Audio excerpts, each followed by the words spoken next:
Bonjour, bonsoir, bienvenue sur la chaîne du Sorcereur. Et comme vous pouvez le voir sur l'écran, ça n'a pas tardé, hein.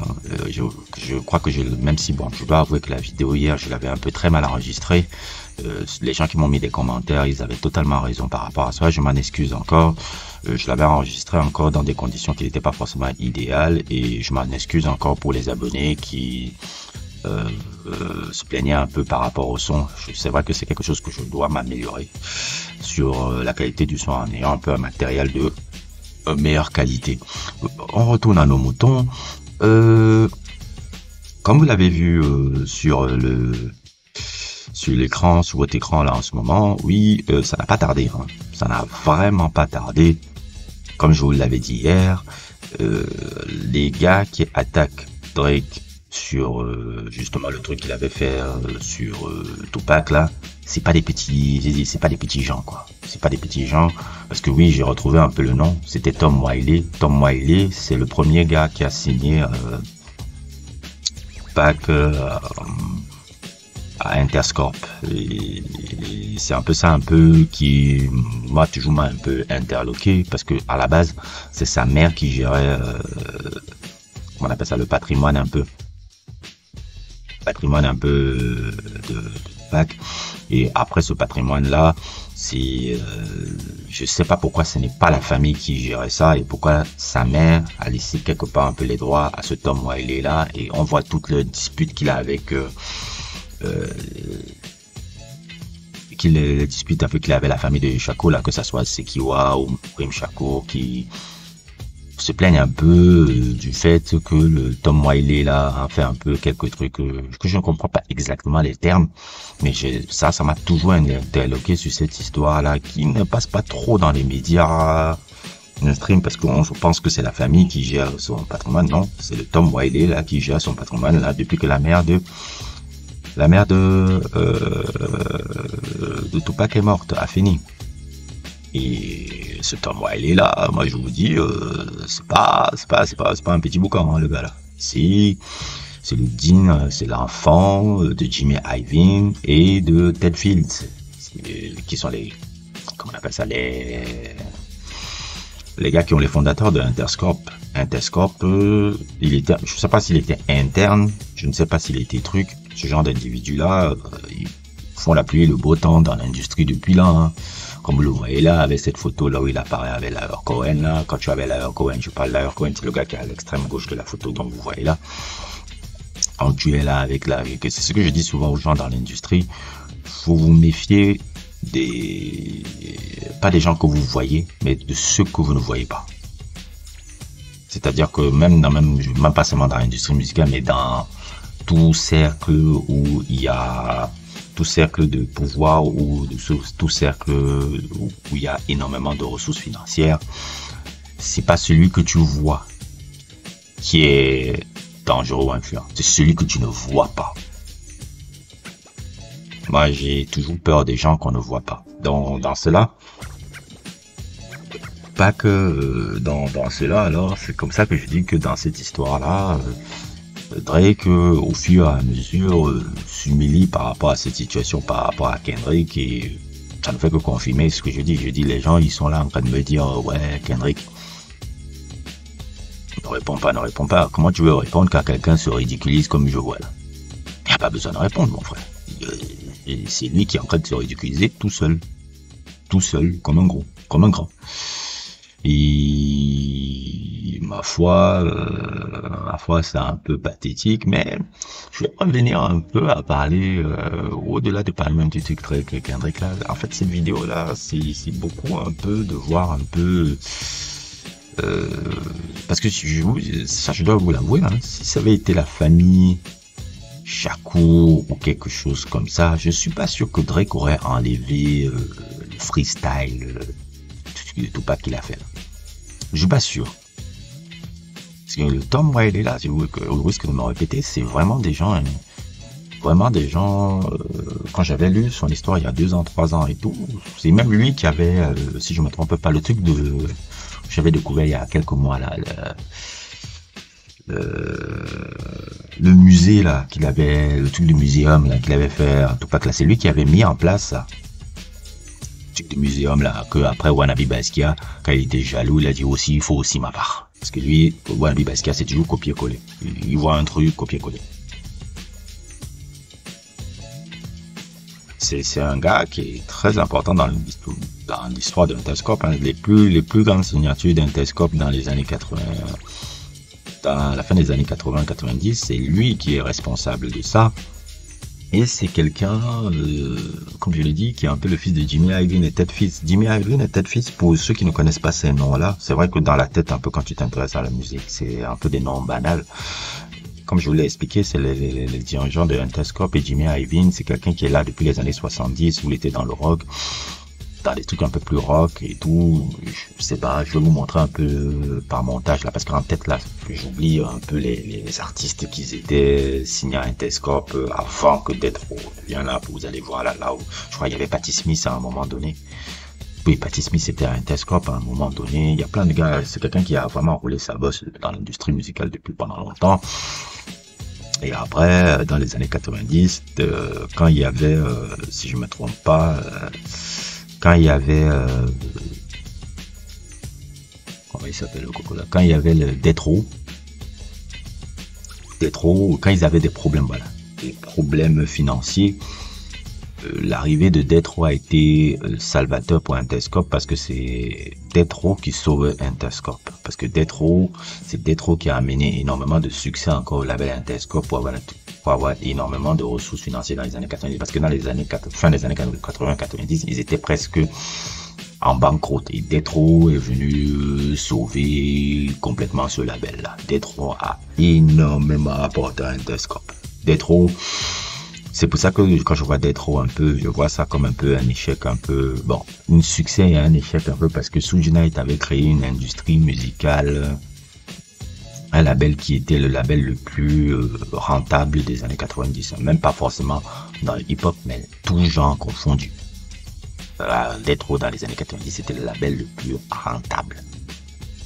C'est pour ça que quand je vois un peu la tournure de la vie de Suge Knight, qui, quand on regarde sa life et quand on regarde sa vie, est assez un peu aussi fascinante, parce que tu te dis, le mec à la base, c'est un super étudiant. C'est-à-dire que Suge Knight, c'était quelqu'un qui était, je dis pas forcément majeur de sa promotion, mais un très bon étudiant à l'université, quelqu'un qui avait une bourse au collège aussi, parce qu'il était très, il était un joueur, quelqu'un qui pouvait devenir un joueur prometteur pour le football américain, comme vous le voyez là, il avait le curly là, c'était quelqu'un que quand tu regardes, il a grandi dans une famille stable. Famille stable avec deux parents qui avaient deux bons métiers respectables, c'est-à-dire qu'il n'a pas grandi forcément dans, bon, il était dans le quartier, mais il n'était pas dans des conditions terribles comme peut-être celle de Tupac ou celle de tel, non. Et les gang activities, il n'avait pas ça. Les gang activities ont commencé après sa 3e ou 4e année d'université, où il devenait beaucoup plus truc. Après, quand il a eu sa blessure là, la blessure en tant que footballeur d'université, mais sinon c'est un gars qui était un très bon élève, qu'on disait qu'il avait une très belle attitude avec les gens, qui n'était pas du tout ce qu'on a vu là avec Suge Knight à la base. Et ça revient encore à dire un peu les images et les attitudes et les trucs que les gens souvent dans les Afro-Américains ont par rapport souvent ces gars des gangs qui fréquentent un peu, parce que j'ai l'impression que les gangs, tous ces gars-là fascinent certains de ces individus-là et veulent avoir pendant longtemps l'image là. C'est même un peu le même truc avec Chris Brown là. En mode paille-boue, je sais pas quoi là. Il faut toujours ils aiment avoir ce truc là. Alors que je vois, il y a rien de bon là-dedans. Et Suge Knight, c'est quelqu'un qui vient d'une bonne famille, que je dis pas forcément d'une famille riche, mais d'une famille stable, respectable. Il a grandi en étant un très bon étudiant, que des A. C'est pas pour rien qu'il est devenu un super businessman là, comme ça. Il était même un truc, et après je pense qu'il est entré dans l'industrie, si je me trompe pas, par Bobby Brown. Et tout, je sors un peu du sujet, parce que ça me permet un peu de parler un peu en long et à large, un peu de ce truc-là. C'était un mec, quand je regarde l'histoire, je dis, mais qu'est-ce qui fait que toi, tu commences à entrer dans les délires de gang et porter des t-shirts rouges, de mob paille rouge, je sais pas quoi là. Je sais qu'il avait des amis, mais je vois pas. C'est vraiment n'importe quoi. Hein. C'est n'importe quoi parce que tu te dis, merde, ce mec-là aurait pu être un multimilliardaire en ce moment. Là où il était parti, là. S'il n'avait pas géré en mêlant les histoires de gang dans son label.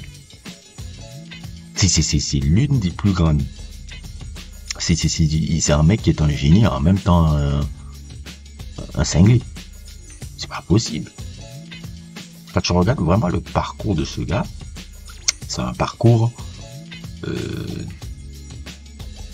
qui frustre. Et c'est ça qui me martyrise un peu avec le truc. C'est pour ça que les Jimmy Iovine et Ted Fields, c'est même là où tu peux comprendre aussi le véritable génie de, pas le génie de Dr. Dre, mais Dr. Dre qui avait très vite compris un peu que s'il restait longtemps à Death Row, bon, il allait aussi avoir le même destin. Mais quand tu regardes même Dr. Dre aussi, ça c'est pour partir aussi, je veux pas de coq à l'âne, mais quand tu vois Dr. Dre aussi, Dr. Dre,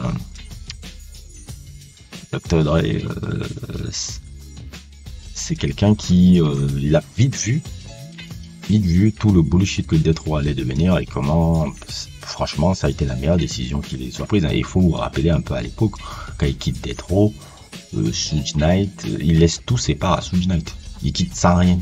Il quitte avec zéro. Pour reconstruire au tout début. Et regarde là où il est, là maintenant, et tout là-bas. Même si je dois mettre un peu une parenthèse là-dessus, un petit guillemet là-dessus, Dr. Dre n'est pas vraiment un grand businessman. Non pas que je vais dire je suis un connaisseur en business ou quelque chose comme ça. Et donc, il n'est pas un grand businessman. Donc là, il est un artiste. Et il a toujours eu des gros problèmes dans les trucs de business. C'est pas son fort. C'est un artiste. Et Dr. Dre, il a toujours fonctionné avec des mentors. Le premier mentor de Dr. Dre, c'était Alonzo Williams dans Walk School. Là. Vous voyez même la photo là avec DJ. Là, Alonzo Williams, c'est le mec qui est à droite, là, avec les longs cheveux. C'est là où il a fait ses gammes d'abord. Après, c'était Eazy-E, NWA, tout. C'est lui qui a été le gars qui, toujours lui qui gérait la musique et les business. Après, c'était son ancien garde du corps qui était Suge Knight. Suge Knight était garde du corps, comme je l'ai expliqué encore. Je crois que je l'ai expliqué au début. Il était le garde du corps de Bobby Brown, il était le garde du corps de beaucoup de gens de l'industrie. Et c'est comme ça qu'il a su se faire sa bosse un peu dans ce truc. Et c'est lui qui a instigé même beaucoup la division Eazy-E, Dr. Dre. C'est vrai qu'il y avait déjà des problèmes et autres et tout, mais il a beaucoup instigé ça. Waouh. Après créer le label Death Row, qui était aussi financé par un mec là qui s'appelle Ario. Allez regarder le documentaire sur Death Row, c'est génial. Il y a tout là-dedans. J'ai dit toujours l'histoire de Death Row, c'est l'histoire des affranchis. Il y a tout là-dedans. Il n'y a pas plus américain que Death Row. C'est l'histoire de l'Amérique, ça. Et après ça a été Suge Knight. Après Suge Knight, c'est Jimmy Iovine. Jimmy Iovine, Dr. Dre, s'il est milliardaire maintenant, c'est grâce beaucoup à Jimmy Iovine qui lui a donné le truc aussi du deal des, comment on appelle ça, des casques là, les Beat by Dre là, c'est beaucoup Jimmy Iovine qui a réussi ce tour de force là. Et c'est ça le truc de Dr. Dre, c'est pas tellement un grand businessman, mais c'est quelqu'un qui a, c'est-à-dire, c'est aussi de l'intelligence de savoir reconnaître là où on n'est pas bon. Et de se mettre avec les personnes qu'on va apporter quelque chose et qui vont nous apporter sur un autre domaine et qui peuvent faire vraiment un truc. Et c'est ça a été l'intelligence de Dr. Dre. L'intelligence, c'est pas seulement connaître. C'est reconnaître aussi que là, on n'est pas bon. Ah, je ne suis pas bon là. Ah, je ne suis pas bon là. J'ai besoin de tel. Oui, comme un peu dans le basket aussi, quand tu vois un mec comme Michael Jordan, il dit ok, je ne suis pas bon à diriger le jeu comme Scottie Pippen, j'ai besoin de Scottie Pippen. C'est comme ça un peu, enfin, c'est aussi de l'intelligence, c'est beaucoup de l'intelligence de savoir reconnaître ses manquements, qu'on n'est pas bon sur quelque chose et de s'entourer des personnes qui permettent à ce que de combler ce manquement là. C'est la complémentarité. Jimmy Iovine a longtemps, c'est la fortune de Dr. Dre, c'est ce gars là.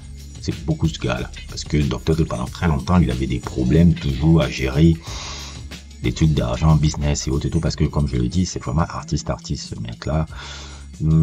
Et qu'est-ce que je voulais raconter encore? J'essaierai de faire des sujets un peu sur des personnages un peu comme ça, comme les Jimmy Iovine, ce gars, le Clive Davis, ou bien même encore l'autre, mais là, le John McClane, là, le gars que vous voyez à droite de la, à gauche de la photo là avec Bobby Brown, là, qui lui aussi il était responsable de la carrière de Janet Jackson à un moment donné, et qui dans Death Row aussi, il a été un peu un artisan un peu de la mise en place de Death Row au début des années 90. Je vais commencer à faire un peu des sujets sur des personnages comme ça parce que je pense que le grand public ne savent pas trop qui ils sont.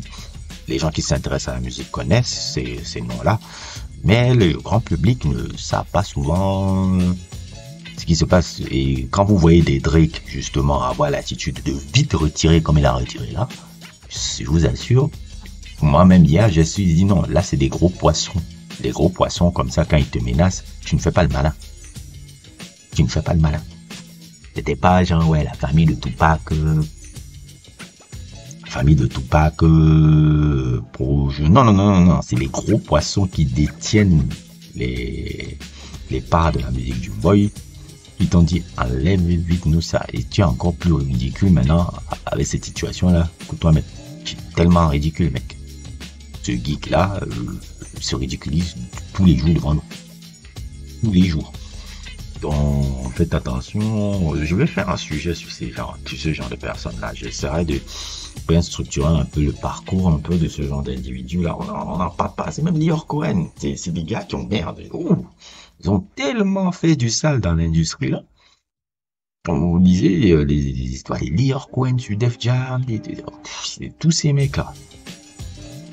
Faudrait que je fasse un peu des sujets sur des personnages comme ça. On les connaît pas. On les connaît pas alors que c'est les gars qui font la pluie et le beau temps dans l'industrie.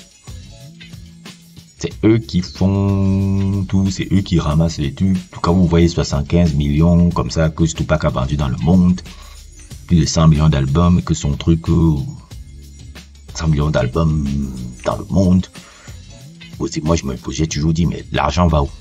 Moi, mon premier truc, c'est est-ce que l'argent va à la famille? Non, l'argent ne va pas à la famille.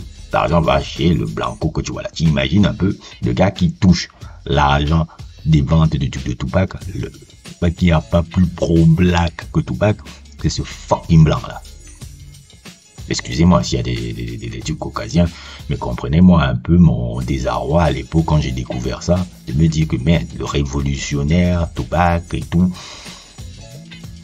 ce truc qui génère comme ressource, ça ne pas, c'est pas sa famille qui touche ça, c'est le coco que vous voyez ici avec le curly. Je me demande même s'il écoute du hip-hop. Jusqu'à le mec, il est parti créer encore un truc de muséum un peu, il y a de 1 an ou 2 ans. C'est lui qui mange l'argent du gars, dont tout cet argent va là-bas. Moi, quand je vois cet argent aller là-bas, moi, excusez-moi, ça me fait tiquer. Non pas que je veux faire un peu du pro-blackisme à la con, mais moi, je me dis, c'est qui doit avoir les dividendes et les ressources du travail de cet individu qui a été Amaro Chakour, c'est sa famille. C'est sa famille. C'est pas qu'est-ce que s'est passé comme avec Afeni Chakour et ses enfants. Quels ex ils ont eu pour que Afeni Chakour va donner le truc à ce mec là. Et regarde ce qui se passe. Ben, ça m'attriste un peu cette histoire là. Je pense pas que Tupac de son vivant aurait accepté des conneries comme ça. Quand j'ai étudié le personnage, je ne pense pas. Je pense absolument pas. Et c'est un peu la tristesse un peu de ce que ça a été cet individu incroyable. C'est que toute sa vie aussi, il a été exploité financièrement. Il a été un peu une vache à lait pour beaucoup de gens. Oui, les artistes sont généralement des vaches à lait, mais lui particulièrement, il était une vache à lait. Hein. Tupac n'a pas exploité économiquement ce qui générait hein, quand il était vivant. Je dis pas qu'il était, il était dans la galère. Mais par rapport à ce qui générait, par rapport à ce qu'il générait et tout, il n'a pas été, parce que en termes de business, il n'était pas encore savvy businessman, mais ça allait venir. Vous dites même pas, oh ouais, non, il avait que 25 ans. Regardez tout Dr. Dre, comment Dr. Dre, c'est à partir de 38 ans, 39 ans que vraiment le mec a commencé à truc. Je vais même prendre aussi l'exemple de Nas. Nas avait beaucoup de problèmes aussi économiques, un peu dans sa gestion de trucs. C'est venu très tard, Nas. Très tard. Et Tupac, il commençait à arriver là très tôt. Il avait que 25 ans. Et il commençait aussi à s'entourer aussi à un moment donné de bonnes figures, un peu, je parle de Quincy Jones, comme il sortait avec la fille de Quincy Jones qui s'appelait Kidada Jones. Tu pouvais déjà voir, même si il revient dans le cinéma grâce à Quincy Jones, en fait. Tu le voyais même partir vers déjà d'autres. En termes de business, il aurait géré. Ça, pour un gars comme ça, un mec qui avait cette éthique de travail, parce que c'est ça qu'il faut retenir de la vie de cet individu-là. Vous retenez seulement Thug Life et autres et tout. Surtout que même son Thug Life là, ça a du sens quand on décortique ce qu'il voulait dire par là. Son Thug Life là, c'était de hate you give, leader infant, fuck everybody. La haine que vous renvoyez à vos enfants vont forcément vous retourner. Ça avait un message pour bon. C'était pas, ouais, on est thug, on fait du gangbang. Non. Ça avait un acronyme truc. Maintenant, le fait d'avoir trop embrassé cette image-là, le fait d'avoir trop mis en avant cette image-là, le fait d'avoir trop voulu représenter, et ça, je vais le montrer dans mon sujet demain, qui sera soumis à Against the Wall, le fait d'avoir énormément voulu représenter les pimps et les gars des gangs qui l'ont beaucoup aidé à un moment donné de sa vie par rapport à l'époque où sa mère avait comment on appelle ça, des problèmes de drogue et qu'il n'arrivait plus à joindre les deux bouts et que c'est eux qui ont payé ses séances studio où il a pu réaliser son album Tupacalypse Now. C'est sa manière de les rendre hommage. C'est tout le truc Westside, tout là-bas. C'était rendre hommage à ces gars-là qui l'ont aidé. À ces gars-là qui ils sont tous morts à un moment donné de leur vie et qui l'ont aidé à devenir ce qu'il est devenu là. C'est pour ça qu'il y a un album là, Strictly for My Niggas, c'est pour ces gars. Cet album là, Strictly for My Niggas, c'est pour ces gars là. C'est ça qu'a été le personnage. Le personnage est beaucoup plus complexe. Je sais qu'il y a beaucoup de gens qui sont fans de Tupac, mais ils sont fans de Tupac pour des mauvaises raisons. Souvent, je regarde les fans de Tupac là, je vous regarde, je vous observe. Il y en a même un que je connais ici là, alors avec qui j'habite en ce moment. Vous aimez Tupac pour les mauvaises raisons. Chaque fois que je vous regarde, je me dis, mais est-ce que vous connaissez le personnage? Est-ce que vous avez étudié le gars? Est-ce que vous avez étudié de là où il vient? Est-ce que vous avez étudié qu'est-ce qu'il a construit? Et c'est ça comme ça quand tu dois devenir fan de quelqu'un, parce que ça souvent c'est un peu aussi une réflexion par rapport à ça. Quand vous êtes fan de quelqu'un, ne soyez pas fan par rapport à l'image qu'il vous renvoie. Soyez fan par rapport à ce que son parcours vous inspire. Moi, ce que je retiens de ce Tupac-là, c'est son éthique de travail incroyable qu'il avait. Vous vous rendez compte à 25 ans, tout ce qu'il a accompli. Regardez tout ce qu'il a fait en 25 ans. Tout ce qu'il a fait là. Son éthique de travail, son éclectisme, son goût à la lecture. Ça donnait un esprit très truc. Oui, et aussi son grand courage. C'est un homme courageux ce gars-là. Un peu cinglé parfois, mais courageux. Voilà ce que ce personnage-là, on doit retenir sur lui. Pas seulement les gangbangs et son mauvais côté, les trucs et tout, parce que bon, c'est un gémeau et parfois les trucs, oui, le personnage, c'est un homme. C'était un homme. C'était pas Dieu. Le problème avec vous, les fans de Tupac, et ce que Michael J. White a dit sur le personnage n'est pas faux. Je suis désolé, il a raison, ce qu'il dit là. Vous avez déifié les gens. Ne déifiez pas les personnes que vous admirez. Essayez de comprendre de là où ils viennent. Qu'est-ce qui les construit?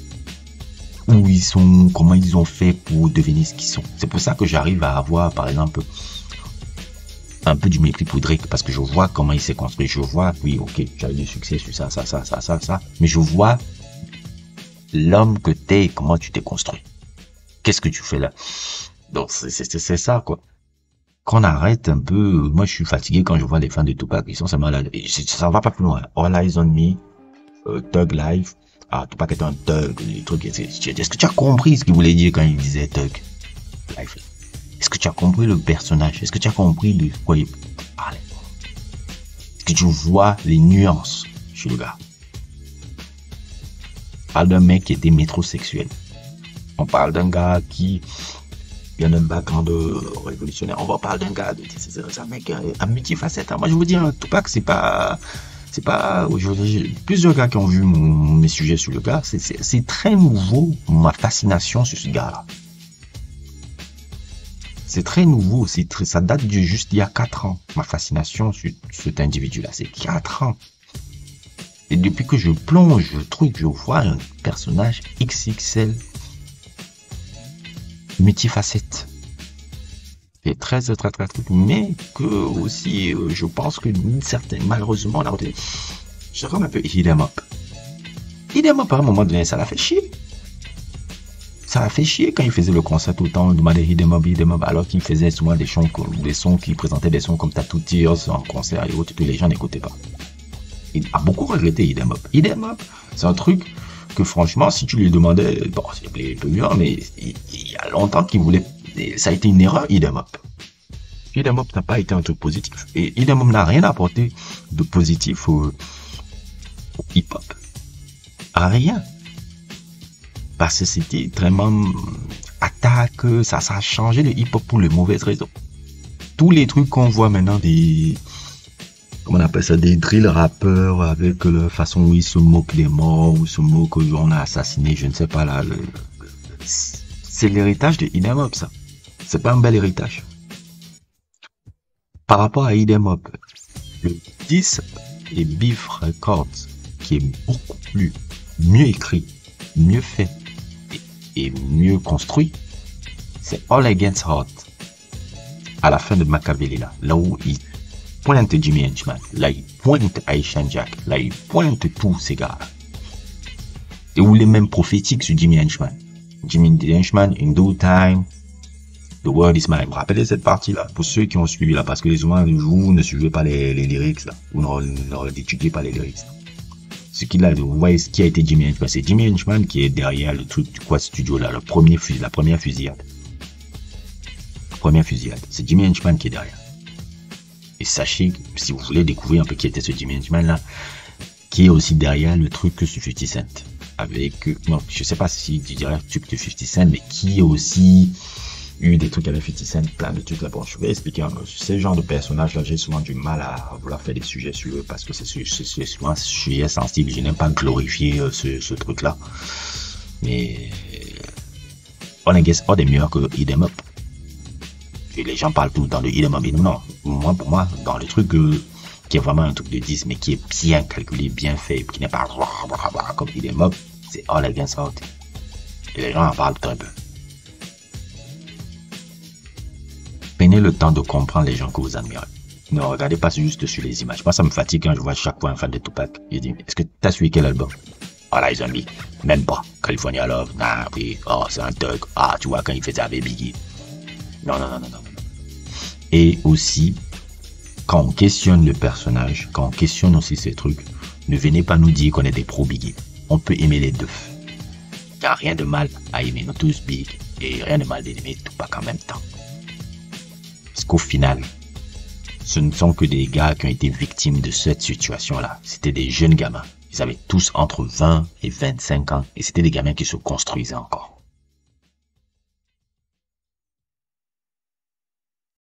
Je pense que maintenant, on doit un peu arrêter toute cette glorification de la connerie Tupac et autres. Et je suis d'accord avec Ludovic Herman Wanda. Voilà comment est né, non pas simplement le gangsta rap, mais comment est née la culture du gangsta rap, l'identité collective made in gangsta rap, dont qui accouchera d'un certain Tupac.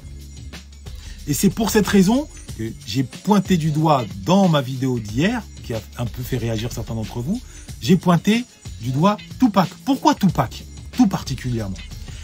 Parce que si vous vous souvenez de ma définition de l'identité collective qui se fonde sur des mythes fondateurs, sur des héros, eh bien Tupac incarne mieux que quiconque ces deux critères. En étant l'enfant de Black Panther par sa mère, donc le mythe fondateur, donc il est quand même l'enfant d'une lignée d'une certaine façon. Et de deux, il incarne une forme d'héroïsme, puisqu'il a un don indéniable, il a une plume, grâce à sa mère d'ailleurs, qui a forgé son logo en lui imposant la lecture de journaux. Et de deux, un élément fondamental, son visage. Il était beau gosse, il crevait l'écran. Il crevait l'écran. Est-ce que vous avez déjà vu un héros au cinéma, un héros hollywoodien, qui ne crève pas l'écran? Un jeune premier. C'est très rare. N'allez pas me chercher un exemple perdu lointain. C'est très rare. Et pour cause. Pour créer un magnétisme, pour créer une identification, eh bien, le héros doit incarner la beauté. C'est le fameux effet de halo. Les sociologues ont démontré cela, que la beauté a un impact sur celles et ceux qui y sont confrontés. Et donc, si vous rassemblez tous les critères, donc, identitaires de Tupac, les mythes qu'il incarne, sa puissance de plume, ainsi que sa beauté, le tout au service du gangsta rap, eh bien, ça donne une nouvelle identité, mais qui s'affirme. On n'est plus gangsta rappeur comme ça, par hasard, juste pour lutter contre la police. Non, comme NWA, fuck the police, non. On devient gangster rappeur parce qu'on a un vrai beau. Everyone said there were two sides to Tupac. The wonderful side and the not so wonderful. Suge Knight's influence brought out the worst. Tupac now started to wage a war against Biggie.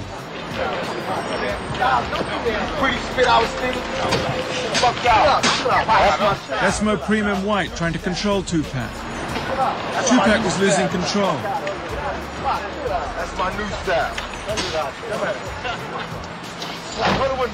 Hey, have a good summer. Have a good summer, biatch. Non, parce que c'est comme ça qu'on a un vrai mec. Et c'est comme ça que les Tupac, ils débarquent, pantalon baissé, sur scène, parce qu'il a une belle gueule, il accroche l'écran. Et c'est pour cette raison que l'establishment américain panique. There is absolutely no reason for a record like this to be published by a responsible corporation. The vice president's latest attack on the entertainment industry is aimed at rap lyrics. He's responding to a murder in Texas where a state trooper was killed by a man who says he may have been motivated to shoot by a song on the album Apocalypse Now. Mr. Quayle wants the record taken off shelves. Today, I am suggesting that Time Warner's subsidiary, Interscope Records, withdraw this record. Parce qu'elle se dit, oh là là, lui c'est pas un Eazy-E qui fait 1m20, qui a du mal à parler, qui est juste nerveux. Non, non. Là, on a, entre guillemets, un messie du ghetto.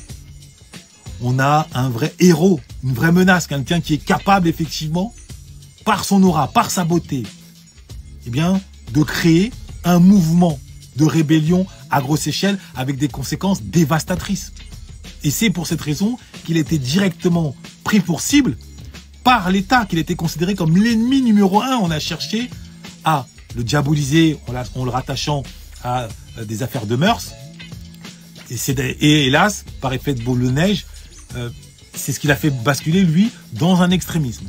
Mais Tupac incarne cela.